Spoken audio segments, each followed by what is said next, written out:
impliqué. J'allais dire, ce pays, le Congo, est comme la victime de sa propre histoire et de ses richesses. Ça, c'est clair. Si le Congo n'était pas un des pays qui recèle, que ce soit par son sol ou son sous-sol, ces richesses qui en font un coffre-fort de l'humanité en termes de matières premières et de minéraux rares, le coltan. Prenons le coltan que tout le monde a dans son téléphone mobile, son laptop ou son ordinateur. Le seul Kivu, région combien sensible à ces massacres, en recèle 70% des réserves mondiales. C'est ce pays d'une richesse incommensurable à tous les niveaux. Sa forêt, la plus grande du monde après l'Amazonie, qui se rétrécit, son fleuve qui a une puissance hydraulique qui dépasse l'entendement, le deuxième du monde après l'Amazone, la terre congolaise sur l'équateur qui permet 2 récoltes par an. Donc s'il y avait des routes, des voies de chemin de fer, des voies navigables convenables, mais ça serait un exportateur évidemment en termes agricoles.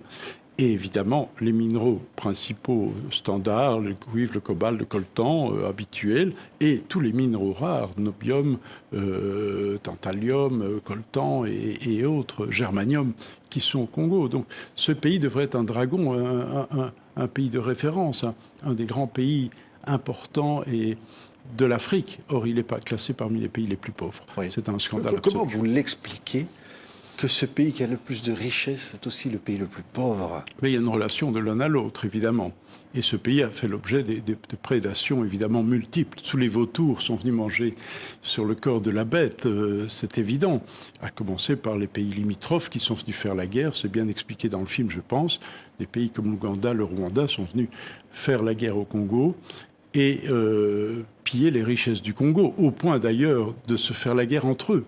On voit qu'à Kisangani, il y a eu une guerre pour s'approprier les richesses diamantifères entre 2 puissances occupantes, et 6000 bombes sont tombées sur la tête des Congolais. C'est quand même un peu particulier. Oui, vous racontez, et c'est aussi votre histoire avec le Congo, le nombre de films que vous avez pu faire, Thierry Michel, la chute de Mobutu, qui ouvre pour vous un espoir, et qui est tellement déçu. Ah oui, parce qu'on a cru que là, on allait aller vers une société démocratique, en tout cas au minimum humaniste. Et puis, ça a été des rendez-vous manqués de l'histoire, avec Laurent Désiré Kabila, qui s'est autoproclamé président, a pris le pouvoir, par la manière dont on sait, bâti aussi cette prise du pouvoir sur le crime. Et puis après, il y a eu son fils qui a régné pendant 18 ans,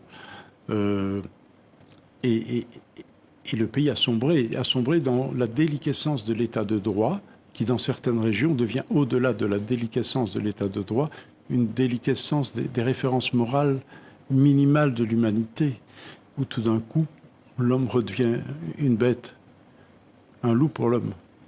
Et ça montre toute l'importance de la justice dans un pays, du droit, d'une société, des structures d'une société pour canaliser ces forces, ces pulsions morbides, ces pulsions de mort, et permettre aux gens de vivre sereinement, dans la paix et simplement, et la liberté. Oui, on a l'impression que ce film, c'est presque un mausolée pour ces centaines de milliers de victimes anonymes, oubliées. Ah, c'est une des fonctions principales du film, évidemment, c'est lutter contre l'oubli. L'oubli qui peut entraîner évidemment aussi le négationnisme, qui est un risque terrible. Vous voyez bien que l'histoire du Congo est comparée à d'autres. Aujourd'hui l'Ukraine bien sûr, mais l'histoire des guerres qui se sont passées en Syrie, Irak, etc. est beaucoup moins médiatisée. N'est pas à l'agenda prioritaire de la communauté internationale. Oui. Ce film doit contribuer, évidemment, à essayer de changer cet état de choses. Oui, mais j'imagine difficile à produire, à tourner, pour vous, y compris l'expérience que vous avez, Thierry Michel, un film comme ça. Oui, à produire, tout à fait. Je remercie TV5 d'avoir été une des chaînes de télévision, des rares chaînes de télévision, avec la télévision belge, à avoir soutenu le film, bien entendu. Évidemment, après, je dois reconnaître que cette fois-ci, le tournage que j'ai fait au Congo, les derniers, après le changement de pouvoir, après que Joseph Kabila ait dû transmettre le pouvoir à Félix Tshisekedi, j'ai pu aller tourner en toute liberté. Donc ça, c'est quand même une avancée. Les gens parlaient, on osait parler avec beaucoup de courage, et pour la première fois, oser dire le nom des criminels présumés, enfin de ceux qu'ils avaient vus sur les lieux des massacres. Ça, c'était aussi extrêmement important. J'ai vu des populations qui se structuraient, des femmes qui se fédéraient, des camps collectifs, qui faisaient un travail de résilience extraordinaire, qui étaient même devenues des résistantes. Donc on a vu cette force, et aussi ce docteur Mukwege, prix Nobel, qui a fédéré et qui a permis à ce qu'il y ait de nombreuses manifestations pour demander justice et rappeler que le rapport Mapping, qui est une des pièces maîtresses d'un processus de réconciliation, et d'amener les coupables devant les tribunaux. Donc, et autre aspect positif aussi, j'ai pu aller présenter le film au Congo. C'était quand même extrêmement important que les Congolais puissent le voir. Maintenant, c'était des avant-premières à Kinshasa, au Palais du Peuple, prestigieuses et importantes, évidemment, et symboliquement essentielles.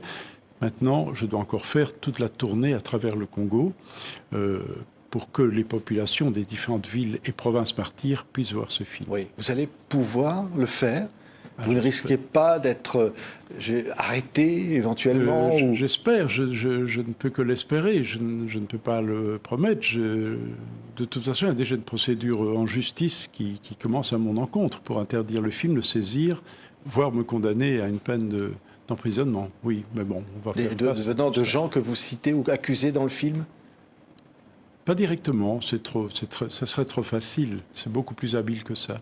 C'est un cinéaste qui fait campagne contre ce film et qui veut me poursuivre en justice. Oui, mais vous irez tout de même sur place. Je pense qu'il faut être présent. Il faut faire un procès politique. Il ne faut pas laisser ce type de censure s'opérer, cette violence contre la vérité de l'histoire pouvoir être effective. Non, je pense qu'il faut mobiliser la société civile, mobiliser les organisations de droits de l'homme, mobiliser la presse pour dénoncer cette tentative d'interdiction du film au Congo. Oui, sans justice, pas d'avenir. Au fond, vous dites ça, Thierry Michel. Sans que ceux qui ont commis ce qu'on voit dans le film répondent de leurs actes. Je pense qu'on ne peut construire la paix que sur l'apaisement et la justice, qu'il faut réconcilier les gens et qu'on ne peut pas être continué par la terreur et voilà. Et la souffrance humaine de toutes ces victimes qui m'ont demandé de porter leur voix. Partout où j'étais, c'était le même espoir. Sortons du silence, donc brisons le silence, c'est le but du film. Oui, on voit des images parmi tant d'autres poignantes de femmes qui disent « oui, on a été violés, oui, on a tué nos enfants », et qui le disent en groupe. Oui, et qui chantent avec beaucoup d'émotion, un chant que je dirais un chant d'espoir, mais donc quand même, les dernières paroles qui sont reprises, c'est « le sang va crier ». Ça veut quand même dire quelque chose. Et ces femmes le disent en Chiluba, la langue du président actuel de la République démocratique du Congo, Félix Tshisekedi. Ouais. Donc le message doit être entendu par les autorités maintenant.